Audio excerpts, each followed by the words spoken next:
कोल्हापूर म्हटलं की आठवतो तो ज्योतिबा आणि पन्हाळा, पण शहराच्या दंग्यापासून दूर डोंगराच्या कुशीत वसलेलं असं एक ठिकाण जिथे पाऊल ठेवताच मनाला एक वेगळी शांतता मिळते, ते म्हणजे आळतेजवळ असलेले हे रामलिंग मंदिर, जे कोल्हापूरपासून सुमारे 25 किलोमीटर आहे. मित्रांनो, तुम्ही असं मंदिर पाहिले का जिथे 12ही महिने नैसर्गिकरित्या महादेवाच्या पिंडीवर पाण्याचा अभिषेक होतो? चला तर मग हे चमत्कारिक मंदिर आज आपण एकत्र पाहूया. हा आहे मंदिराचा बाहेरचा परिसर आणि हा आहे मंदिराच्या गाभाऱ्याचे प्रवेशद्वार.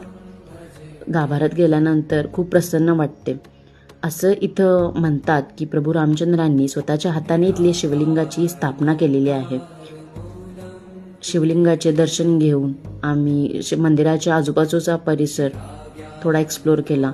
मंदिराच्या सभोवताली पायऱ्या आहेत, जिथून तुम्ही आळते गावाचे नयनरम्य दृश्य पाहू शकता.